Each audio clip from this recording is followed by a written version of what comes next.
Hey guys, welcome back to my channel. Today I'm going to tell you guys all about my labor and birth story of little Miss Melina May. She's actually right here in her little rocker. She's sleeping right now like a little angel. So I'm sure you guys have already seen the baby is here, and she is a girl. We were very surprised that baby Minnow was a girl. The whole time it was a girl inside my belly. We definitely did not expect little Minnow to be a girl. We really thought, or I really thought at least, that it would end up being a boy, just because we have two boys and I thought our chances would be higher having a boy. So I kind of had like my mindset that it would be a boy, but no, we got surprised. The biggest surprise ever, I would say, is that she ended up being a little girl, and it's awesome. We love her. She's so cute. Robbie is like obsessed with her, and it's just the cutest thing to see. But anyways, I'm gonna tell you guys about like the whole labor, how it started, how long it was, and I'm gonna go off of like text messages that I was sending out to people, calls that I did to the doctor and stuff like that, because I can't really remember like specific times, but I kind of have a roundabout like idea of like around what time stuff happened. And mind you guys, it was really fast. That's why like in the actual like video of the baby's birth, it's a very short video because it was a very short birth. Like we didn't have a lot of time to like just sit and like vlog us doing whatever, you know, we were doing, me going through like contractions. And I think it was very unexpected. I didn't believe that I was in actual like true labor, and once it did finally like sink in, like, okay, this baby's coming tonight, it was so fast. It was super duper fast. It's my fastest labor that I've had, so, and it's my last one, so I'm glad that it went great and smooth and fast, and everybody is healthy. So basically what happened was April 2nd, which was a Tuesday, I woke up with a little bit of like abdominal cramping, like in my lower belly, just kind of mild, kind of like period cramping, but not bad, just kind of like came and went. And then I also had like a little bit of like back pain, like in my lower back, which I had experienced the day before as well, but nothing came of it. So I just didn't think anything. I thought, if anything, I'm getting closer to the day, but I didn't think that it would be the day. So I went about my day, and you know, nothing really happened up until, oh, and also I'll add in real quick that I had been losing my mucus plug. I think it was 2 weeks prior to that. I had lost like a big chunk of it, and I got kind of nervous that it would happen then. So I kind of stopped like being as active as I normally was. And then once we were closer to making it to April, I was like, okay, I'm gonna start doing my walks again. I'm gonna start bouncing on my ball, doing squats, doing more things.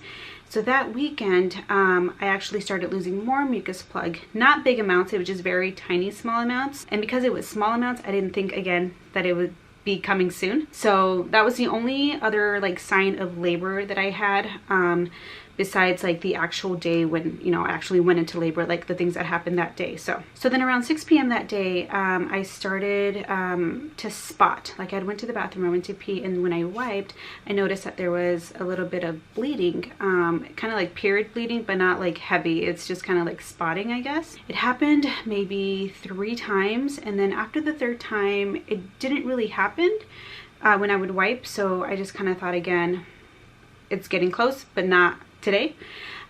So then I started kind of feeling that little bit of like crampy feeling again in my stomach, and then I thought, okay, well, this kind of reminds me of like a period, like that type of feeling, like the cramps and like with the bleeding.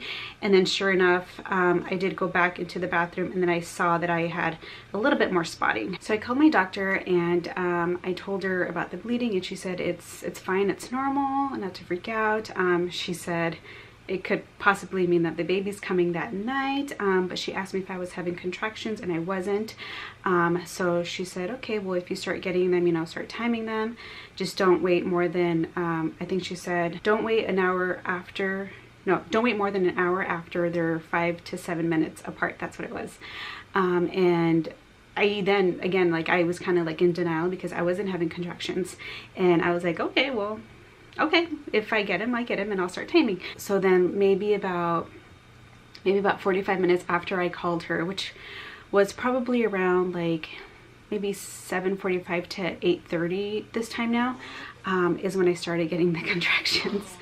And we'd already put the boys to bed. Robbie had went to bed, and I was like, just go to sleep just in case it's something. And then I kind of stayed up and just kind of was timing them, and sure enough, they started like from the first contraction. Like the first contraction was 5 to 7 minutes apart, like from the first second, and you know, they were like, none of them were like really spread apart, which was kind of what made me think like maybe not, because I just felt like if I was gonna have contractions, they should have started farther apart, I guess. But the doctor said that with it being my 3rd pregnancy, that I could have very well just had contractions, you know, that close together, and that it would happen fast. So smart lady. So yeah, it didn't take long for the contractions to get closer. So it was 5 to 7, and then some were 5 to 8 minutes apart. Some were even lasting only like 15 seconds, to where a lot of them were lasting like 45 seconds to 60 seconds, and then some in between were like 15 seconds. So I kind of again was like, maybe it's not because they're not really consistent. So then I kept getting them, and I knew they were actual contractions because they hurt. Like if you guys saw my video, you can see that I'm actually like going through them and like having to stop talking, or just kind of like, you can see the pain in my face, because they were actually hurting. But again, they weren't like unbearable to where I actually thought like, the baby's coming tonight. I don't know why I always feel like I should be in a lot more pain than I am at those stages. But again, it could just be my high pain tolerance, that I feel like I should be hurting a lot more. And I think a lot of it has to do with my first pregnancy. When I went into labor with Gavin, I gave in at the hospital. I wanted the epidural, and I didn't know what to expect, I guess. Like I didn't know how much worse the contractions were gonna get, but I know that me and Robbie, what he saw, like I was in just so much pain that I couldn't do without an epidural. So I don't know if I just learned from that, or just, I don't know. I just felt like they should be a lot worse, and I'm glad that they're not, that they weren't for me. So then I text my neighbor. Here, I'll have to check what time I text my neighbor, because my neighbor is who was on call to come hang out with the boys, or come to the house while the boys slept, while we went to the hospital if needed. Okay, so I sent her the first text at 9:39 p.m. So I'd already had the contractions for about maybe an hour to an hour and a half. And at that point I had just told her like, hey, this is just a heads up. I'm gonna start timing a few more, because again, I was in denial. And then I would give her the okay to come over if I felt like we were really gonna go in. And then I was even telling her like, take your time. I haven't even told Robbie yet, like he's still sleeping. But the doctor did say not to wait more than an hour. So that's the one thing that kind of made me nervous, is that if they were already 5 to 7 minutes apart that soon, I should probably start telling people and tell Robbie, get him ready and prepared and stuff like that. So then shortly after, I did wake up Robbie, and then my neighbor came. And then we took off to the hospital probably at around like maybe between 10 and 10:30. And again, you know, still having contractions, but not super painful. And we got to the hospital, we went into triage, and I kind of felt like, they might turn us away. Like I felt like, because they were kind of not consistent, they were kind of like, you know, those little ones in between the big ones, and like 5 to 7 minutes apart. And then very fast they went 2 to 3 minutes apart. Right before we got admitted to triage. So it didn't take long for them to get even closer. But at triage, even the lady was kind of like, I feel like she kind of really wasn't believing like the contractions that I was having, or that it was actually true labor. So she's like, well, we'll check you. And when she checked me, she's like, yeah, you're gonna get admitted. You're 7 to 8 centimeters dilated already. And I was like, what? Like, yeah, I was that far along and didn't realize it. I actually had told Robbie, like, even before we left to the hospital, he's like, let's go. And I was like, well, let's just wait a little bit more. Let's time a few more contractions. But I'm glad that we didn't, because very soon after we were in triage is when baby came. So right away, like when we were told that we were going to get admitted, I told them that I had wanted to labor in water. So when the nurse came, so our nurse that was with us, you know, the rest of the time, who had taken us from triage up to our room, she had called in, you know, the nurses up by our area, like our labor area, and had them get the water ready. So as soon as we got into the room, the tub was ready to go. I very quickly just changed into my sports bra and I was in the water. But they did have to find like a vein for me, like to do like the, what was it, the oxytocin, I think that's what it is, for like after you deliver. They were trying to get that figured out, but they couldn't get a good vein, so they waited until I got in the water, and then they did that while I was in the water. But I probably only labored in the water for maybe 10 minutes before I felt like, okay, like these are getting strong. And it wasn't that I felt tired or drained or anything, because I had just started having contractions, but I felt that with how painful they were getting, I just had a feeling that like that urge to push was coming very soon.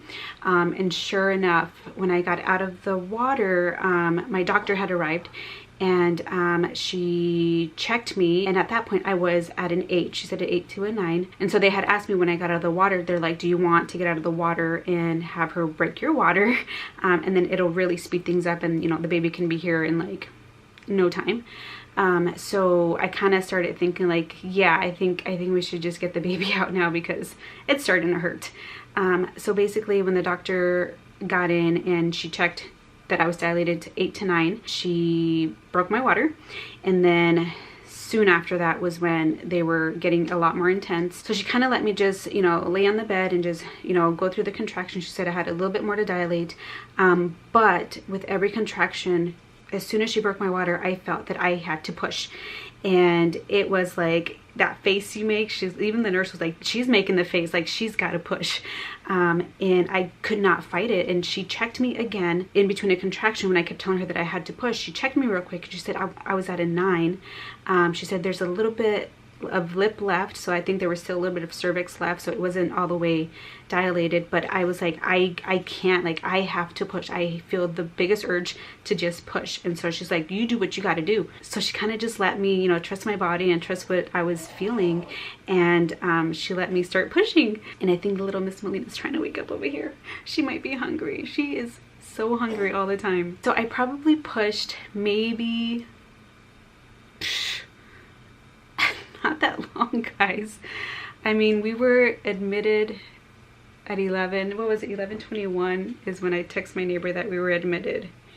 Oh, I'm sorry, 11:51 was when they told me I was 7 to 8 centimeters. And then little Miss Melina was born at 1:02 in the morning. So from the time we got up to our delivery room, labored in the tub for 10 minutes, had my water broken, and started pushing, it was less than an hour, no, less than 2 hours, like an hour and 20 minutes, something like that. So yeah, I only pushed maybe a couple times. I want to say maybe like 3 or 4 times.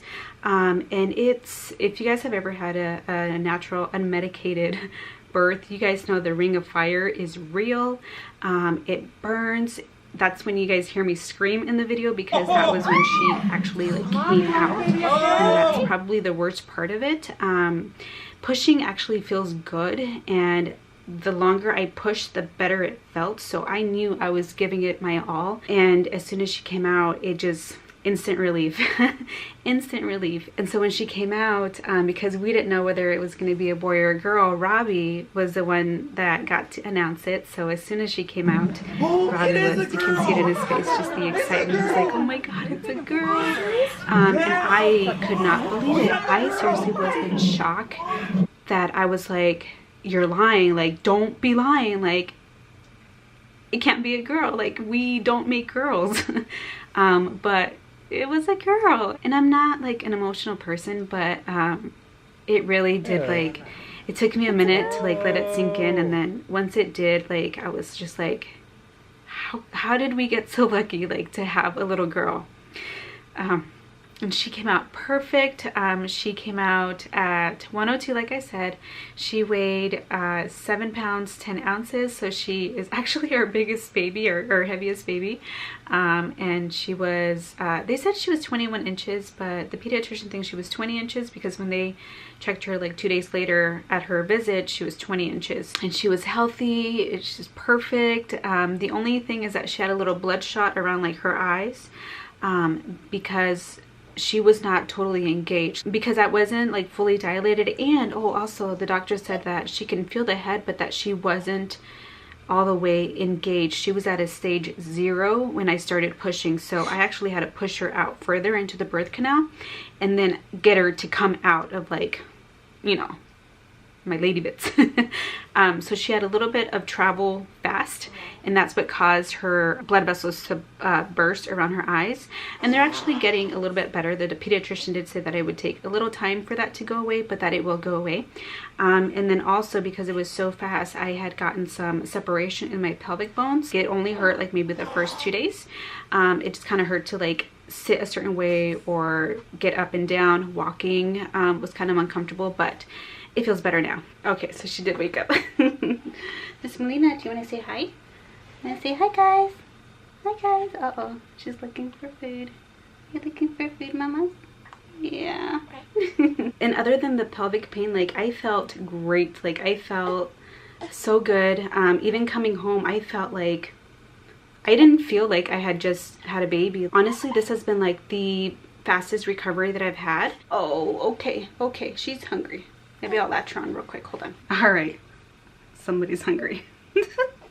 Sorry, you guys, you're probably gonna hear her like gulping and sucking it out. And so since coming home, it's been very busy, extremely busy. I don't know how I'm managing to stay awake sometimes.